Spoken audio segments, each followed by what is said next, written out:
começar dando uma sugestão para você. Aliás, não é uma sugestão, eu vou ensinar a técnica que eu utilizo para eu aprender. Eu estudo bastante.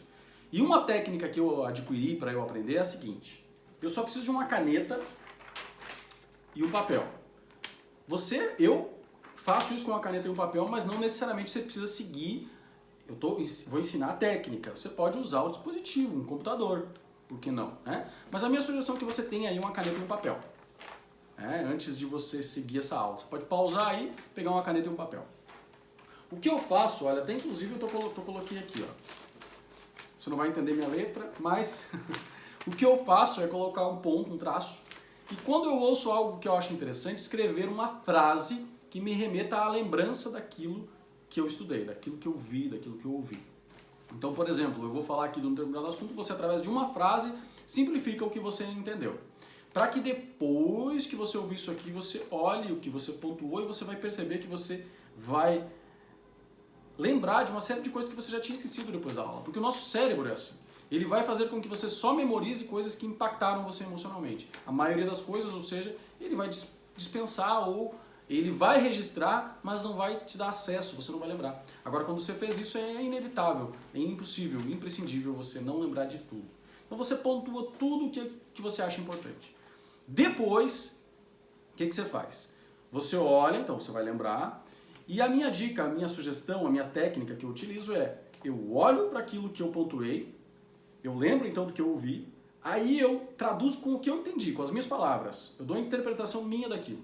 Mas não somente falo, eu pego o gravador e gravo, como se eu estivesse explicando aquilo para uma outra pessoa, explicando aquilo que eu entendi, interpretando aquilo que eu aprendi.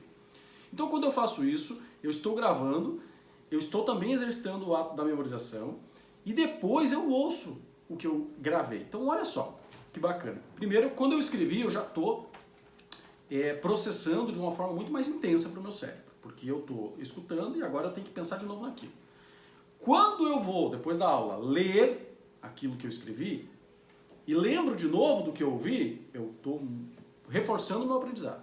Quando eu gravo, eu tenho que pensar no que eu vou falar, eu estou reforçando ainda mais. Quando eu ouço a minha gravação, eu estou reforçando ainda mais. Então, gente, é uma técnica infalível. Você consegue, fazendo isso, lembrar de tudo que você absorveu. Isso vale para qualquer aula. Então, é uma técnica que eu utilizo, eu já estudei mais de 10 mil horas sobre esses assuntos relacionados a autoconhecimento, autoconsciência, desenvolvimento humano de modo geral. E eu consegui manter essas informações graças a esse processo que eu utilizo para eu aprender, para eu memorizar, para eu fixar as informações. Eu vou começar fazendo um teste com vocês. Esse teste eu já usei com muitos dos meus alunos, é um teste de atenção. Esse teste é muito famoso. Ele visa fazer com que você tente descobrir quantas vezes os jogadores que vão aparecer ali se passam a bola entre eles. São jogadores com roupas, com vestimentas diferentes, então isso vai confundir você. Vamos ver se você é bom de atenção, vamos ver o quanto você é bom de atenção, melhor, para ver se você consegue acertar quantos passes eles se dão. Aliás, a maioria das pessoas erra. Vamos ver se você é bom e se a sua atenção está em dia? Vamos lá? Televisão ao mesmo tempo? Conversar e jogar videogame? Sim? Não? Então, presta atenção. Este é um teste famoso. Olhe bem, preste atenção. E conte quantas vezes os jogadores de amarelo passam a bola entre eles. Só os de amarelo, hein? Já!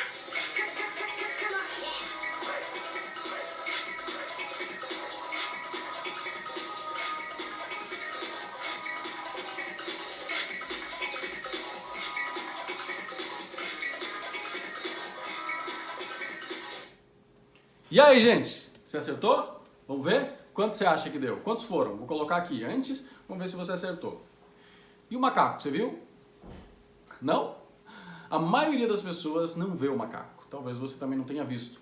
E eu já tive a oportunidade de palestrar para 700 pessoas e numa ocasião onde tinham 700 pessoas, apenas 4 viram o macaco. E uma delas já conhecia, então 3 já conhecia o teste. Então 3 basicamente viram o macaco. O macaco está aqui, gente. Foram 12 passes. Você acertou, mas talvez tenha perdido o mais legal. Veja de novo. O macaco entrou no jogo, fez graça e você não viu. Sabe por quê? Isso é uma limitação interna. Olha só, gente. Já vou voltar um pouquinho aqui. Olha lá. Passam a bola entre eles. Só os de amarelo. Voltei o vídeo, hein? Olha o tamanho do macaco que você ou que a maioria das pessoas não vê. É? Muito bem. Por que a gente não vê, né? Aí tem muitas pessoas que me dizem, bom, mas você mandou prestar atenção nos jogadores, não no macaco, senão eu teria visto. Verdade, tem razão.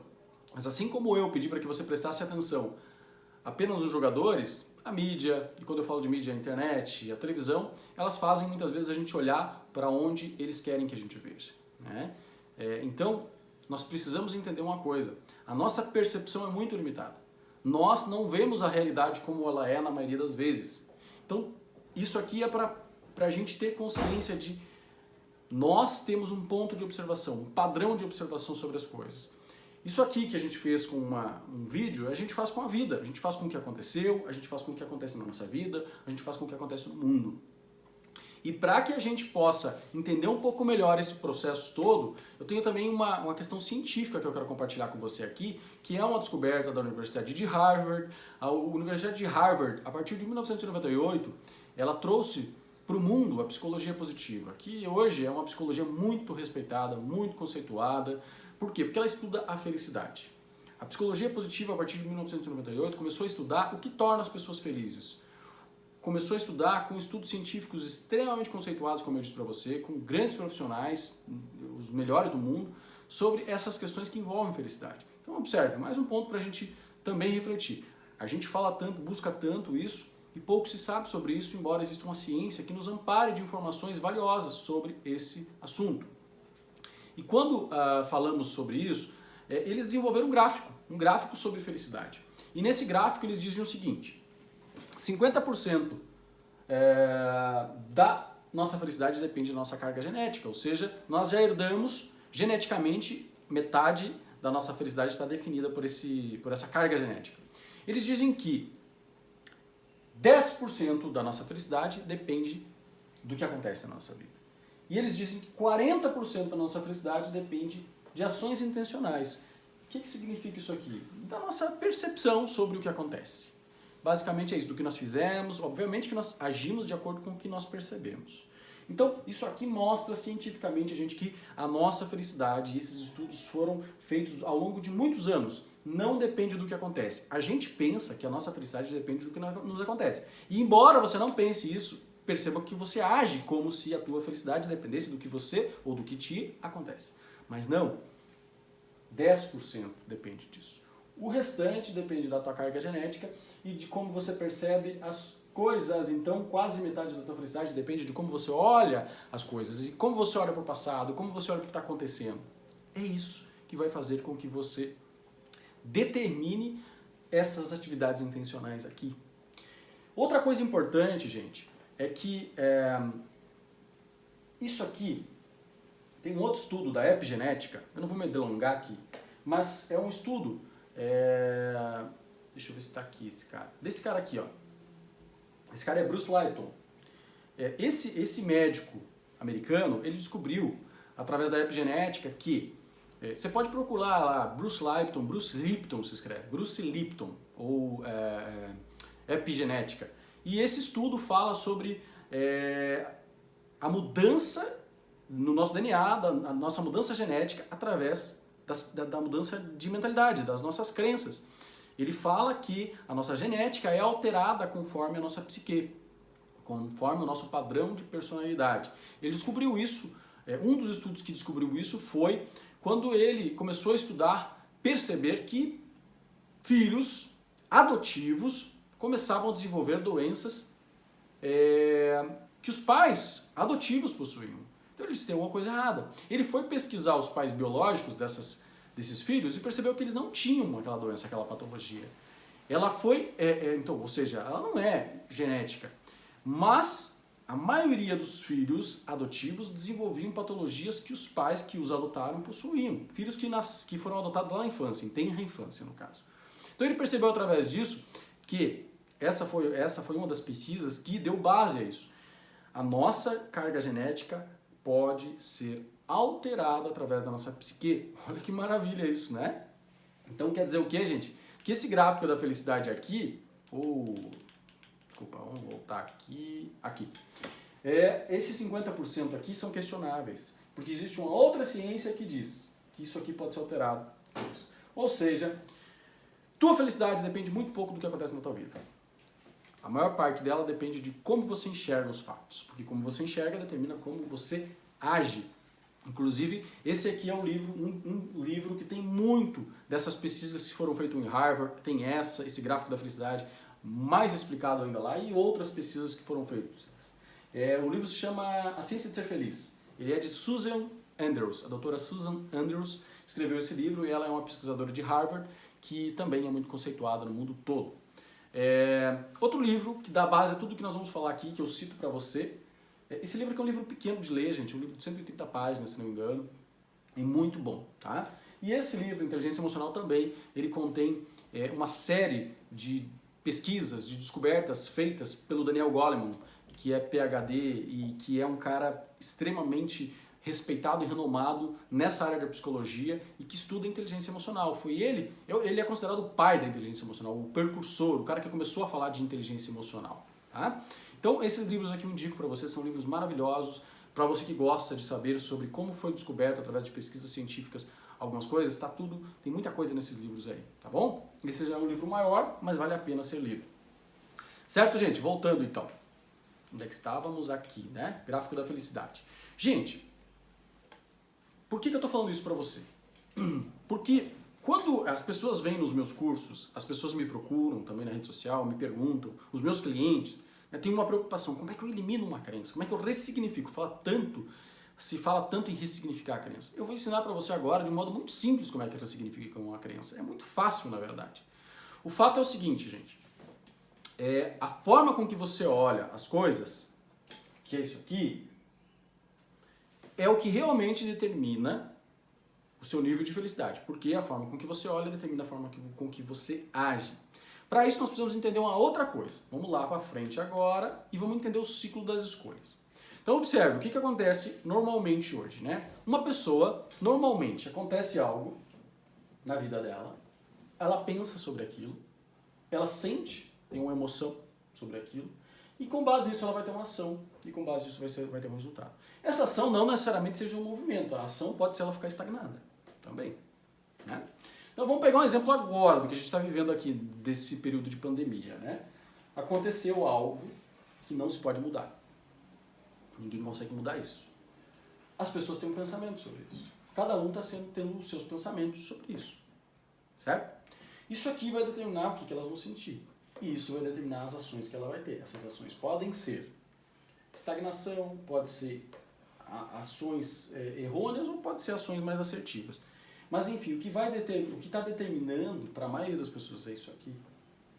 É o fato circunstancial que está determinando. Vou pegar um exemplo mais prático aqui, mais comum. Como a maioria das pessoas que assistem minhas coisas são mulheres, eu vou usar o exemplo de vocês, mulheres.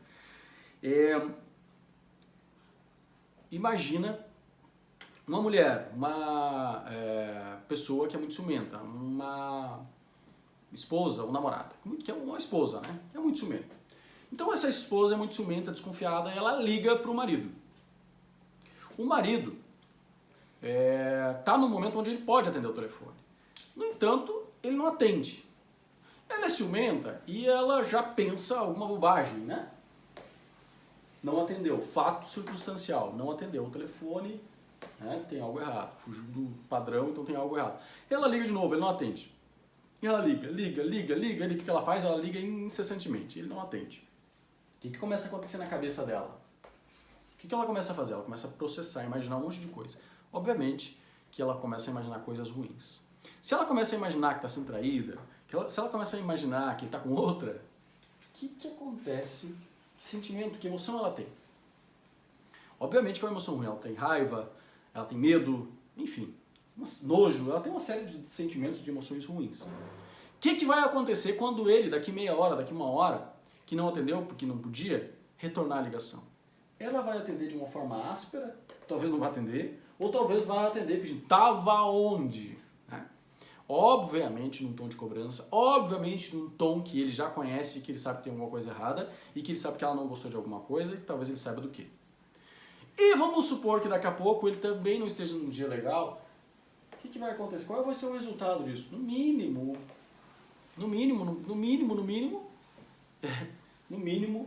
ele não vai gostar, mas é muito provável que eles vão discutir, ou é muito provável que eles vão ficar sem se falar. Então observe se isso aqui recorre agora, cada vez que acontece algo, porque cada vez que acontecer algo, um fato circunstancial que gere ciúme nela, ela vai ter um determinado nível de pensamento, aquele pensamento vai ser muito padronizado.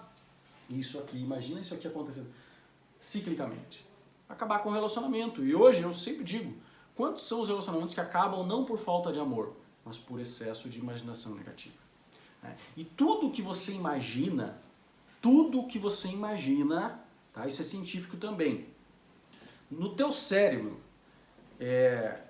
aciona a mesma área, o mesmo campo mental daquilo que você vê. Algo que você imagina para o teu cérebro inconsciente aciona a mesma área de quando você vê. Ou seja, para o teu cérebro inconsciente aquilo está acontecendo. Então você tem uma resposta fisiológica de coisas que você pensa. Essa mulher aqui, essa ciumenta aqui, o que aconteceu quando ela imaginou aquilo? Ela teve, o organismo dela liberou cortisol, liberou noradrenalina, liberou neurotransmissores que geram raiva, que geram medo, que geram, enfim, sensações desagradáveis. Então isso aconteceu no organismo dela, aconteceu uma reação física quando ela fez isso. Certo?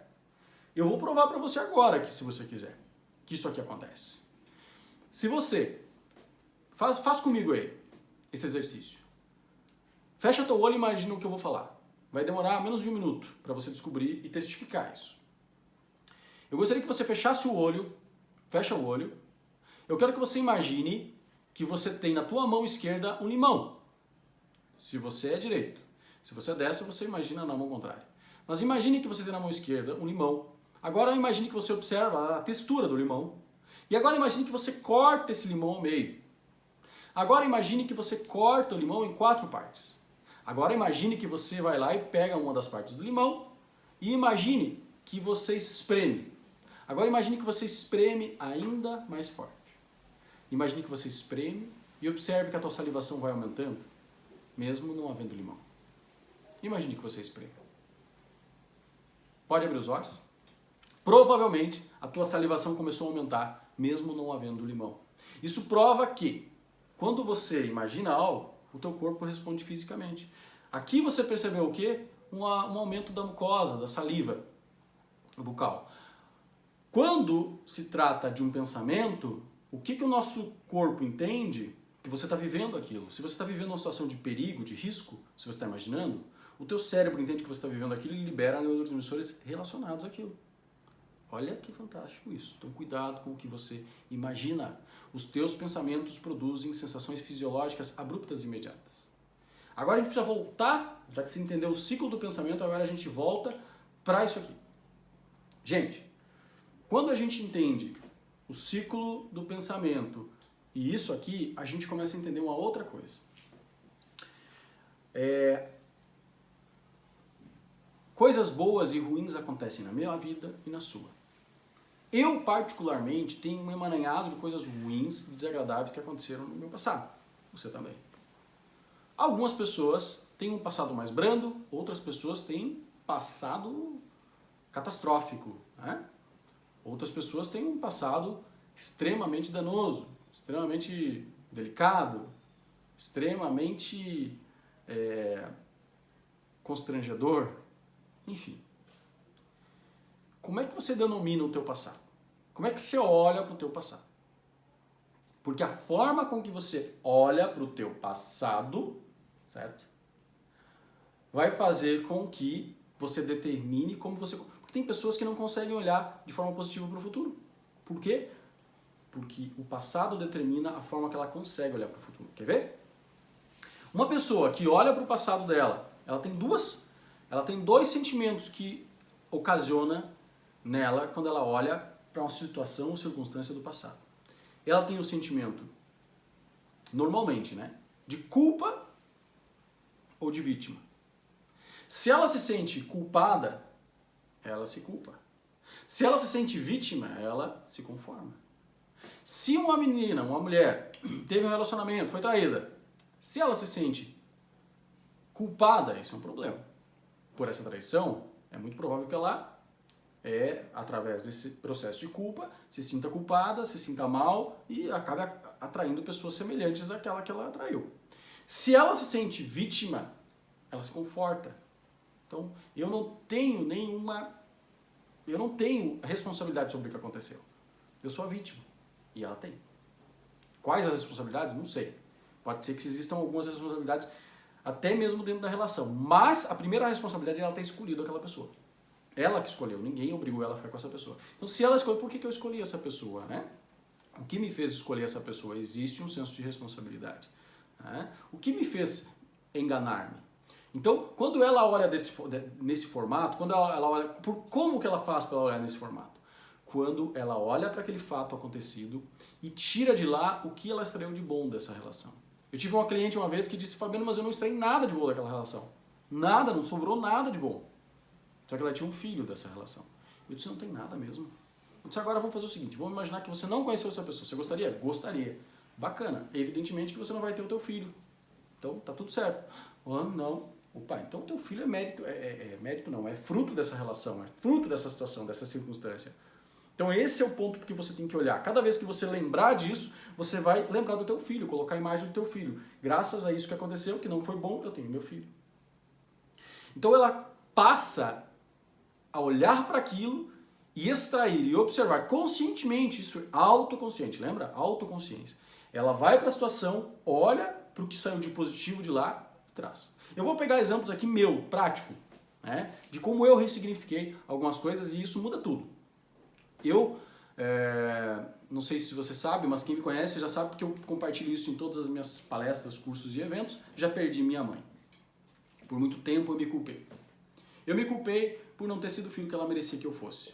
Minha mãe era uma pessoa extraordinária, ela merecia que eu fosse um filho maravilhoso, não que eu fosse um filho meia boca como eu fui. E eu perdi minha mãe quando eu tinha 21 para 22 anos. E eu lembro que eu até escrevi uma frase que diz o seguinte: a lágrima que mais fere não é a da perda. O pranto mais torturante é o do arrependimento. A lágrima que mais fere não é a da perda. O pranto mais torturante é o do arrependimento. Eu escrevi essa frase porque doeu a perda, mas o que doeu mais foi o arrependimento do filho que eu não fui. E isso ficou latejando, latente em mim por muito tempo, por muitos anos. Até que eu entendi uma coisa. Eu entendi que graças à minha mãe, diversas, centenas, talvez milhares de mães tiveram o que ela não teve. Porque em todos os meus eventos, e nas minhas milhares de palestras ou cursos que eu dei, por todo o sul do país, eu sempre falei disso que eu estou falando para você agora, da perda da minha mãe, do que eu aprendi, do que eu entendi. E foram muitos os filhos. Eu tive relatos de mães que vieram me agradecer por conta disso, porque nunca tinham ouvido o filho falar algo que ele falou e que fez toda a diferença para essas pessoas. Uma mãe me disse uma vez, Fabiano, graças a você eu não vou morrer sem o privilégio de ouvir da boca do meu filho que ele me ama. Ele nunca tinha me falado, eu tenho 73 anos, e ele falou a primeira vez que me amava depois do teu curso. Isso faz com que eu ressignifique tudo aquilo. Porque quando eu percebo o efeito que a minha mãe teve na vida de tantas outras mães, foi ela que fez isso. Foi ela que, através do que aconteceu com ela, me fez falar para outros filhos que tomaram consciência de algo que não estavam vendo e foram lá e executaram uma ação que gerou bem-estar para eles, porque sem dúvidas eles foram acometidos por uma felicidade inenarrável de ver suas mães felizes por algo que eles fizeram. Então quando ele foi lá e elogiou algo que a sua mãe faz, elogiou, disse que amava, não sei. Quando ele foi e fez com que a mãe dele se sentisse especial, a minha mãe está fazendo aquilo. A minha mãe tem interferência nisso. E eu tenho certeza, convicção disso. É assim que eu ressignifiquei. É olhando para aquilo, e o sentido que eu dei para aquilo foi que através da minha dor, diversas outras mães tiveram amor. Isso não tem preço que pague. Não tem preço que pague, e é por isso que eu consigo falar hoje da morte da minha mãe sem me emocionar. Porque eu ressignifiquei através desse processo. Porque todas as coisas que eu não disse para minha mãe e que eu gostaria de ter dito, todos os elogios, os eu te amo que eu nunca disse, muitas mães receberam dos seus filhos graças a ela. Certo? Eu também ressignifiquei um processo onde eu era muito discriminado na minha infância também na adolescência. Na minha infância, o preconceito era muito mais escancarado há alguns anos atrás. E na minha infância eu era apelidado de macaco, porque eu sou moreno. E eu lembro que, em decorrência da minha cor, eu me achava diferente, eu me achava mais feio. E eu tinha vergonha da minha cor. E eu lembro que aos 23 anos eu ia pra praia e tinha medo de pegar sol porque eu não queria ficar muito escuro. Eu achava que aquilo iria me deixar menos atraente. São crenças, né, que são instaladas. E aquilo me incomodava, porque o preconceito machuca, só quem sofre sabe. E eu tinha uma certa mágoa das pessoas que me olhavam com um olhar de preconceito naquela idade, mesmo depois de anos que se passaram, eu lembrava de cada um das pessoas que fazia piada comigo, que me chamava de macaco. De mico do Zé. Meu pai se chamava Zé, minha cidade era pequena, e eu era o mico do Zé. Era um apelido desagradável, com certeza. E quando eu entendi, porque eu sempre pratiquei atividade física desde a minha adolescência, e eu, graças a Deus, sempre tive um corpo que eu gosto dele. Sempre gostei, gosto do meu corpo, e uma das coisas que eu mais faço é cuidar do meu corpo, porque eu gosto de me sentir bem. Gosto de me olhar e me sentir bem. Quando eu comecei a fazer esses processos que a gente está fazendo de autoanálise, eu percebi que a minha avidez por atividade física veio justamente porque em algum momento da minha vida eu parei e pensei, já que eu não sou bonito, eu vou cuidar do meu corpo, né? Porque já que eu sou desfavorecido nesse ponto aqui, eu favoreço um outro e é equilíbrio. Olha só como meu cérebro agiu diante daquilo. E aquilo fez com que eu desenvolvesse esse gosto, essa afeição por exercícios físicos, por práticas, por movimentos físicos. Então, eu acabo percebendo que não que eu diga que isso é certo, tá? Mas em virtude daquilo ter acontecido, eu trouxe-me um benefício. E esse benefício é algo que eu valorizo muito, que eu orgulho-me muito por ser assim. Então, quando eu percebo dessa forma, eu não quero mudar o passado. Eu faço as pazes com ele. E quando eu faço as pazes com o meu passado, quando eu aceito, gente, tudo muda. Porque eu me sinto melhor agora. E eu consigo projetar o meu futuro de um modo melhor. Porque enquanto eu estiver olhando para um fato e me ver como vítima ou como culpado, eu não consigo sair da estagnação. Ou eu fico congelado, sem saber como agir, ou eu nem quero agir diferente porque eu me sinto a vítima daquilo, né? Eu sou a vítima porque eu sou a vítima de ter sofrido agressão física quando eu era criança. Eu sou vítima disso, é verdade. Eu sou a vítima disso. Mas isso me trouxe benefício. E se eu procurar, existe. E quando eu percebo o benefício, eu mudo a minha percepção sobre aquilo. Eu não percebo aquilo como um fato catastrófico, eu percebo como um fato, como uma circunstância que me trouxe malefícios, mas que me trouxe benefícios. E muitas vezes, na maioria das vezes, os benefícios são mais apurados do que os malefícios. Eu conheci uma cliente que ela tinha um trauma, o trauma de ter sido abusada sexualmente na infância. E a gente fez um trabalho de ressignificação e hoje essa mulher ajuda pessoas que são abusadas, que foram abusadas. Essa pessoa, através desse processo de ressignificação, entendeu que aquilo que ela passou permitia que ela ajudasse outras pessoas. Ela gostava de ajudar outras pessoas, mas não sabia como queria ajudar. Então ela passou por aquilo e já tinha... E quando ela ressignificou, foi tão impactante para ela que ela adquiriu a habilidade de ajudar outras pessoas e hoje ela trabalha fazendo isso. Olha só. Então, quando a gente muda a nossa ótica a gente tem que aprender primeiro a mudar a nossa ótica sobre o passado, consequentemente você vai começar a mudar a sua ótica sobre o presente, sobre o que está acontecendo agora, sobre esse momento, porque a maioria das pessoas, vamos pegar esse momento atual, contemporâneo agora, né, que acomete o mundo, a maioria das pessoas só consegue ver o cenário negativo disso tudo. E existe implicitamente a tudo isso coisas positivas que estão acontecendo ou que podem acontecer se nós prestarmos atenção nelas. Existem. Muitas. Né? Então, gente, essa linha de percepção faz com que a gente seja muito mais adaptativo, mais rápido em se adaptar às situações, ao que ocorre. E quando eu enxergo aquele negócio e vejo que tem coisa positiva por trás disso, eu consigo me motivar a agir. Senão eu vou ficar estagnado, obviamente. Então observe como é importante nós observarmos as coisas que nos aconteceram por um viés, não é otimista, mas é olhar o positivo daquilo e se forçar a olhar o que está por trás daquilo implícito de forma positiva e focar naquilo. Cada vez que eu lembrar daquilo, eu vou lembrar do quê? Cada vez que eu lembrar que eu tinha um preconceito na minha infância, com o qual eu sofria, eu vou lembrar do meu corpo, eu lembro nitidamente disso. E eu agradeço essas pessoas muitas vezes, embora eu saiba e julgue isso errôneo e errado, eu agradeço, porque graças a elas, muitas delas hoje estão, né, enfim, bem menos favorecidas esteticamente do que eu. Essas pessoas que me apelidavam muitas vezes estão desfavorecidos nesse aspecto. Então, peraí, obrigado, né? Então você faz as pazes com aquele cenário, com aquela circunstância e tudo muda, tá certo? Então, gente, como que você está olhando o que aconteceu para você? A sua infância, como que você enxerga? Os relacionamentos que não deram certo, como que você vê? Como é que você enxerga? Como, eu tenho dedo podre, eu só me relaciono com gente que não presta? Ou, que bom que eu aprendi isso, porque você aprendeu muita coisa, com certeza, com essas pessoas que você julga que elas não prestavam para você. Então, o que foi que eu aprendi? O que foi que essas pessoas me trouxeram no nível de aprendizado? Não é mesmo? O Anthony Robbins, que é um cara que inclusive eu participei de um curso dele, de um treinamento com ele, ele fala, ele é o maior especialista em comportamento, em estratégias comportamentais no mundo, e ele fala sobre isso. Ele fala que ele atribui gratidão para a mãe dele, porque ela ensinou a ele exatamente que tipo de mulher que ele deveria procurar. Porque a mulher dele é exatamente o oposto do que a mãe dele era.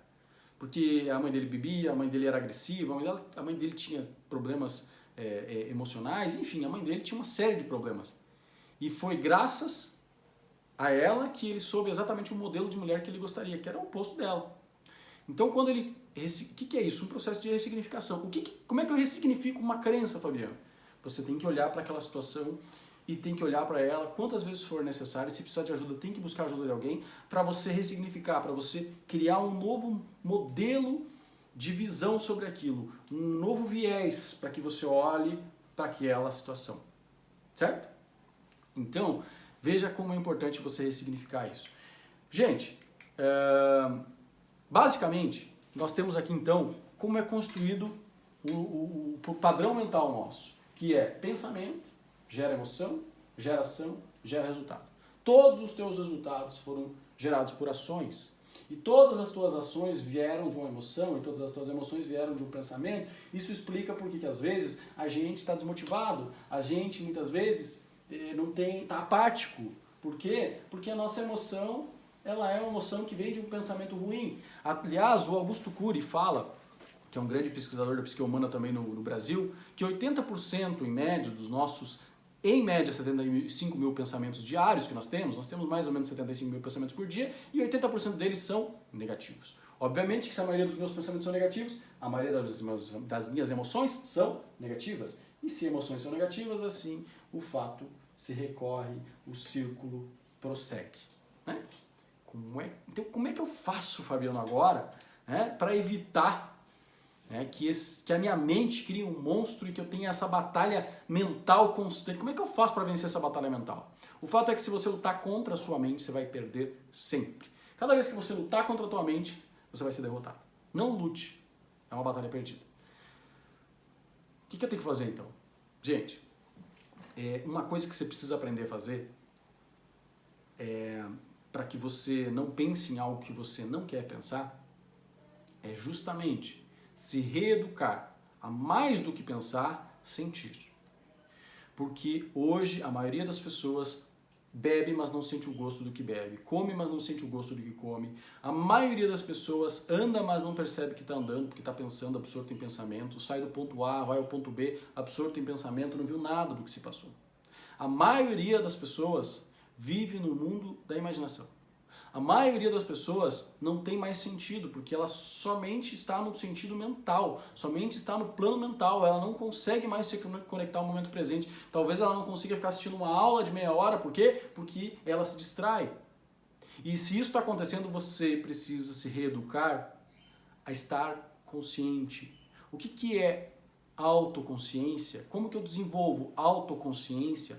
Desenvolvendo a minha habilidade de estar consciente. E como que eu desenvolvo a minha habilidade de estar consciente, percebendo o que está acontecendo? E não o que está acontecendo apenas na minha mente. Porque o que você está pensando, o que está acontecendo na tua mente. Mas enquanto você está concentrado na sua mente, você está andando, você está sentado, e o seu corpo está sentindo as sensações do toque da cadeira, do sofá. Enquanto você está aqui me ouvindo, ou enquanto você está pensando, você está respirando. Você pode tomar consciência dessa respiração. Você pode tomar consciência de como você está sentado, de como você anda. Você pode tomar consciência de como você respira. E é óbvio que se você tomar consciência agora de como você está respirando, isso vai demorar aproximadamente 6 segundos. Logo, a tua atenção vai voltar para os pensamentos. Você não vai conseguir tomar consciência apenas sabendo que você deve ser mais consciente. É praticando, é tendo atividades que façam com que você treine isso. Então o que eu estou propondo para você é o seguinte: se você acha que saber disso aqui vai mudar a tua vida, não vai. Mas o que você vai fazer com isso que você aprendeu, ou com os insights que você teve aqui agora, isso muda tudo. Muda absurdamente tudo. Então, que isso aqui sirva para que você se conscientize de coisas que você precisa começar a fazer. Você precisa começar a treinar a sua mente para que ela sinta mais, para que ela esteja mais consciente do que realmente está acontecendo, porque senão você vai viver no mundo imaginário como a maioria das pessoas vive. Você vai viver nessa guerra emocional que a maioria das pessoas vive. Você vai fazer parte do que a maioria das pessoas faz parte, que é de um mundo, de um universo onde a maioria dos pensamentos são negativos. Obviamente que a maioria dos pensamentos sendo negativos, a maioria das emoções vai ser negativa. Se as emoções são negativas, as ações são negativas também, e os resultados são, na maioria, resultados negativos. E a maioria das pessoas está frustrada com os resultados, está frustrada com as suas vidas, estão frustradas com as suas vidas. A maioria das pessoas não consegue imaginar um futuro, não consegue nem criar um futuro na imaginação. E se eu não consigo criar um futuro na imaginação, evidentemente que eu não consigo criar um planejamento, que eu não tenho como fazer uma estratégia comportamental para atingir um resultado. Por que talvez você tenha dificuldade de planejar? Porque talvez você não tenha a capacidade de imaginar. Porque talvez você está tão estressado, tão acelerado mentalmente, que a tua criatividade foi reduzindo. E obviamente que se a tua criatividade reduz, você reduz todas as suas possibilidades. Porque tudo que eu preciso para me desenvolver precisa antes passar pelo crivo da criatividade. Eu preciso de criatividade para melhorar a minha relação. Eu preciso de criatividade para conquistar alguém. Eu preciso de criatividade para eu desenvolver uma estratégia para vender mais. Eu preciso de criatividade para tudo que eu for fazer. Eu preciso até para melhorar o sexo eu preciso de criatividade, né? Então, a criatividade é fundamental e ela precisa que a minha mente esteja serena para que ela ocorra.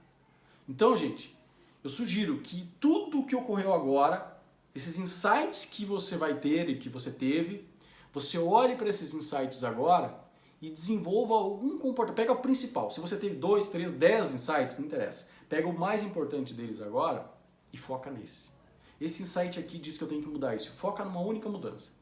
E você vai perceber que através do resultado, porque se você focar numa única mudança, você agora teve o que aconteceu? Você teve pensamento. Eu gerei aqui, através dessa aula, alguns pensamentos em você. Possivelmente esses pensamentos, eles foram pensamentos construtivos. Quando eu falo pensamento positivo, eu não estou falando de pensamento de coisa boa apenas. Estou falando de pensamento construtivo. Então, se esses pensamentos foram construtivos sobre algo que você talvez até não gostou de saber, mas que ele edifica, ele é um pensamento positivo. Não é que pensamento positivo é só coisa boa. Não, pensamento positivo é igual a pensamento construtivo. Se você teve um pensamento construtivo, evidentemente que você vai ter uma emoção de construção. Agora, o que você não pode é deixar de agir. Porque é isso que vai trazer o resultado. Se você ir até aqui, você teve um pensamento construtivo, você teve uma emoção, mas não ir para ação, o próximo, aqui, ao invés de ação, tem frustração. Frustração é quando, na maioria das vezes, as formas que geram frustração são oriundas de você saber o que tem que ser feito, mas não está fazendo. Ok?